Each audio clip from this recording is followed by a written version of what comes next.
Hello everyone, LegendBegins here, and welcome to another Game Legend. This Game Legend will be about the Slenderman creepypasta.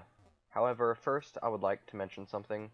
Recently, if you've kept up with the news, there has been a stabbing. Uh, these two girls who basically believed in Slenderman wanted to summon him and become his assistants. And what they did, they took their friend, went to the woods with the intent of stabbing her. I think they ended up in like the bathroom of some place or something. They ended up stabbing her, or they wanted to, so the blood wouldn't, it would just, drain into and, no one would know. And they thought this would cause them to be teleported into Slenderman's mansion or whatever, so they become his servants. And, well, what happened was, these girls did end up stabbing their friends, their friend, like 12 times. And she did live. She was able to crawl herself to the, basically just drag herself to the road. And a biker found her and took her to the hospital. Either that or he called 911, I'm not certain. But, and then they took her. But one of those two. She is alive right now. I don't think she's in critical condition anymore since this happened about a week ago. But, I'm not that slow on the uptake. I'm just doing Slenderman now. But, I just want to say, creepypastas aren't real. And if any of you guys get any kind of activity like this or you hear about it, just make sure you do all you can and just make sure that people know creepypastas are creepypastas. They're scary stories, and they're meant to scare you. They're not meant to be real. Like, that's why I don't really get scared by scary games, scary stories, or anything, because real life is really the only thing that can scare me if I'm in actual danger, because these are not real. They can't hurt you, and they can't help you. So, just remember, there's a difference between reality and fiction, and just keep your eye out on other people. But, yeah, those two girls are in custody. But, they're supposed to be tried like adults, and they could get life in prison. But, the scariest part is that one of them said in the interview, "I felt no remorse," which I feel is rather terrifying. But, just keep that in mind. And all my condolences and the condolences of the entire creepypasta fan base to the girl who was stabbed and her family. And but she's gonna be okay, so that's a blessing. Anyway, but let's get on to the creepypasta, and let's do one of the most famous ones ever, Slenderman. The Slenderman is a being, male in appearance, who looks like a man with extremely long, slender arms and legs. He also appears to have 4 to 8 long, black tentacles that protrude from his back, though different photographs and enthusiasts disagree on this fact, and therefore it's theorized that he can contract these tentacles at will. He is described as wearing a black suit, strikingly similar to the visage of the notorious Men in Black, as the name suggests, appears very thin, and able to stretch his limbs and torso to inhuman lengths in order to induce fear and ensnare his prey. Once his arms are outstretched, his victims are put into something of a hypnotized state where they are utterly helpless to stop themselves from walking into them. He's also able to create tendrils from his fingers and his back that he uses to walk in a similar fashion to Dr. Octopus. His superhuman stretching ability could also be seen as a similarity between him and Mr. Fantastic. Whether he absorbs, kills, or merely takes his victims to an undisclosed location or dimension is unknown, as there are never any bodies or evidence left behind in his wake to deduce a definite conclusion. His face is pale and slightly ghostly, and almost appears to have been wrapped in a type of gauze or cloth. His facial features are also an object of debate, and many people think that his face looks different to each person if seen at all. He is sometimes portrayed wearing a hat, which is sometimes a bowler, a fedora, or sometimes a top hat.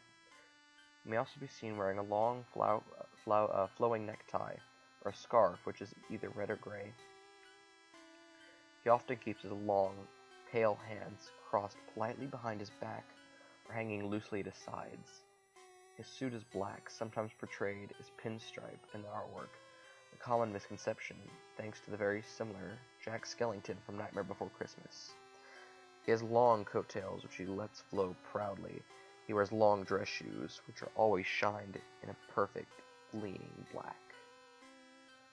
Much of the fascination with Slenderman is rooted in the overall aura of the mystery that he is wrapped in. Despite the fact that it is rumored that he kills children almost exclusively, it is difficult to say whether or not his only objective is slaughter. Oftentimes it is either reported or recorded that he can be found in sections of woods, and these generally tend to be suburban. It has also been reported seen with large groups of children, as many photographs portray. It is commonly thought that he resides in the woods and forests and preys on children. He seems unconcerned with being exposed in the daylight or captured in photos. It is often thought that he enjoys stalking people and become overly paranoid about his existence, purposely giving them glimpses of himself in order to further frighten them. For this reason, it seems like Slenderman very much enjoys psychologically torturing his victims. He also appears to float or drift around rather than walk, which explains the possibility of him being an ethereal being rather than a creature or a man. This would also explain why he is able to remain mobile in spite of his poorly proportioned body. Even though Slenderman was fabricated on something awful forums, or was he? Some people have already claimed sightings. He is seen mostly at night, peering into open windows and walks out in front of lone motorists on secluded roads. His main intentions appear to be kidnapping children, as when he is seen near them in photographs, they usually disappear shortly afterwards. The Slenderman has also inspired many stories, such as those of marble hornets. In the end, though, his purpose remains unknown. An interesting take on Slenderman by a Pasta member who is relying on the Marble Hornets series for evidence/facts. There's been a misconception about my pal the Slenderman due to the appearance of the article. He does not have hair or a face. Everything else is correct. There's also been some questioning as to whether or not there is more than one. I find that unlikely. It's most likely that Slendy is messing with your head in order to make you think that there is more than one, which he's been known to do. As of now, Slendy has 3 or 4 known accomplices. There are Hoodie, Masky, the Rake, and possibly the Observer. Not much is known yet, because the next episode of Noah Maxwell ARG has not yet been released. In the Marble Hornets ARG, Hoodie and Masky are possibly his followers. In Everyman Hybrids ARG, the Rake seems to be working with him. We aren't sure whether that is true or not. There have also been historical references to Slenderman, such as Brazilian cave paintings. The earliest argued reference to the legend is within the cave paintings found on the Serra de Capivara National Park in the northeast of Brazil, which are believed to have dated as far back as 9000 BC. These paintings show a strangely elongated character leading a child by hand, but make no reference to the extra appendages. Another one is Egyptian hieroglyphics.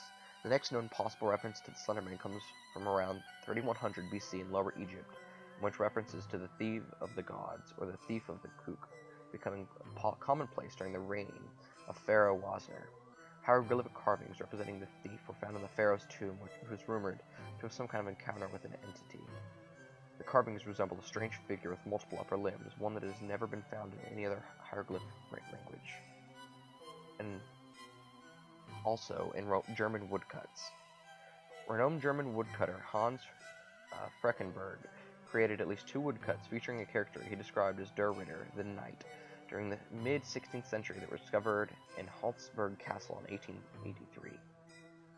Whilst Freckenberg was well known for his realistic depiction of human anatomy, something that was unusual among woodcuts at this time. These pictures featured a skeletal, multi-limbed character. Historians are unsure of the exact symbolic nature of the character, with some claiming that it is a personification of the religious wars that raged in Europe at the time, while others say it represents mysterious plagues that have been believed to be the reason for the mysterious abandoning of the Hasselberg Castle in the nearby village in 1543. However, many exist that Freckenberg was attempting to represent Der Grobman, the Tall Man. According to legend, he was a fairy who lived in the Black Forest. Vile children who crept into the woods at night would be relentlessly chased by Der Grobman, who wouldn't leave them be until either he caught them or they were forced to tell their parents of the wrongdoing. Even then, there's a chilling account from an old journal, dating from about 1702. My child, the loss. He is gone, taken from his bed. The only thing that we found was a scrap of black clothing. It feels like cotton, but it is softer, thicker. Laws came into my bedroom yesterday, screaming at the top of his lungs, "The angel is outside!" I asked him what he was talking about, and he told me some nonsense fairy tale story about Der Grobman. He said he went to the groves by our village and found one of my cows dead hanging from a tree. I thought nothing of it at first, but now he is gone. With fine laws, and my family must leave before we are killed. I am sorry, my son. I should have listened. May God forgive me. We find another trace in Roman mythology. There's also a Romanian fairy tale which tells the legend of the Tall Man, featuring this description which may have been taken to refer to Slenderman. The tall man stood in a clearing, dressed as a nobleman, all in black. Shadows lay over him, dark as a cloudy midnight. He had many arms, all long and boneless as snakes, all as sharp as swords, and they writhed like worms on nails. He did not speak, but made his intentions unknown. In the fairy tale, the tall man causes a mother to kill her husband and child, for he slid from a fireplace and clenched her in his burning embrace. And finally, in English mythology, there is also an English myth referring to the tree man, who is said to have a slim body with appendages that look almost like tree branches. He is known to be seen in the woods, and was used as a story that parents told their children to thwart bad behavior. There have been quite a few disappearances of children that have been said linked to the tree man. And yeah, that's this is more of an information pasta, really. But this is what you'll get when you try to find the Slenderman creepypasta. There are plenty of videos out there, and plenty of other things. But really, guys, just it's pretty good. It's what you would expect, I guess. Maybe less, but it's not like the game.